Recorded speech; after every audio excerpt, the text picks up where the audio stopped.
I tried to warn Gervonta Tank Davis that Lamont Roach wouldn't get hurt by his power, and I'll let you guys know why and what exactly happened before the fight when I was interviewing Tank. Tank was talking about, you know, Lamont Roach, the respect he has for him, and whether or not he's been hurt before. And Tank said that, I'm not sure if I've seen him hurt before. I think I have seen him hurt. Has he been hurt? He started asking us, you know, whether or not Lamont Roach has been hurt. And that made me think to myself, I was like, why is he asking this? You know, doesn't he know the guy he's fighting? Doesn't he understand that you need to watch film sometimes? A lot of fighters don't watch film in general for their opponents. They figure it out in the first few rounds, and then they, you know, kind of step to that guy and figure them out, figure out their patterns and get comfortable in there, build a rhythm and whatnot. But Tank didn't even watch film on Lamont Roach. I'm telling you guys, that's a fact. Tank did not watch film on Lamont Roach. I promise you that, because he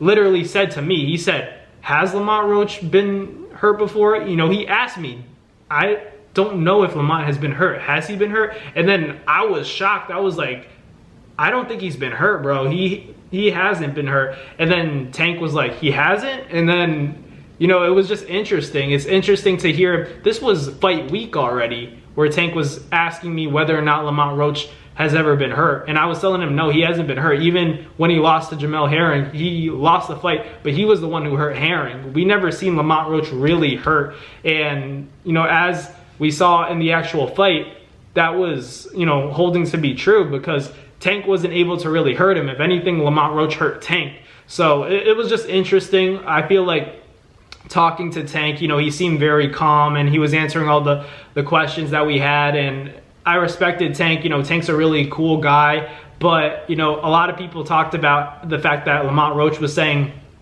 you know, Tank was little in there. And it was interesting to me because I've seen Tank up close and personal. I even told Tank, you know, you should go up to 140 eventually. This was before the Lamont Roach fight, like 2 days before the fight. And he was saying, you know, I don't know about that. Those guys, like those guys are kind of big. You know, I might get messed up at a higher weight class. I'm little. And honestly, Tank is little. Coming from somebody who's seen him up close and personal, I can tell you, Tank is a small guy, but he packs a punch. Like, we all know that. But against Lamont Roach, saw Lamont Roach too. He was bigger than Tank throughout the whole fight week. And I was like, even though he's moving up from 30, this might be an interesting fight. And you know, we saw it in the ring that Lamont Roach was able to do more than just hold his own. You know, he basically, you could argue he won the fight. A lot of people feel like he won the fight if you take that knee into account and score it, but it wasn't scored, so I'm not too mad at a draw. Can't wait to see the fight again. Hopefully it does go down, but like I said before, it was really interesting to hear Tank. I was really like baffled. He asked me,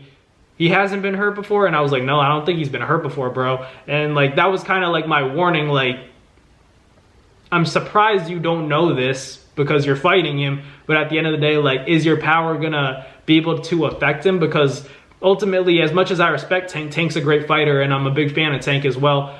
You guys gotta understand, like, Tank has fought opposition that is aggressive. You know, the type of guys that are gonna overcommit, put themselves into positions where Tank can capitalize and land his big counter shot, right? That's the story of Ryan Garcia. That's the story of Rolly Romero. That's the story of Leo Santa Cruz. Like, all of these guys have been tailor-made for a Gervonta Tank Davis knockout. You know, all he needs is one shot. There's no doubt that Tank has a level of power, but I think people are overestimating the power because he's facing opponents that are susceptible for a knockout. Guys that are gonna lunge in, put their shin in front of you so Tank can land that big shot, and that's why you're getting the knockout. You know, when you have a guy that's lunging in and then Tank throws a shot, it might not look hard, but it has twice the impact when a guy is, you know, overcommitting, lunging in to throw a big shot. You know, like Ryan Garcia, you know, you're helping Tank knock you out when you're getting, you know, too overzealous, you're feeling too comfortable, you overcommit to a shot, and then you don't see the shot coming from Tank, and that's how he drops you.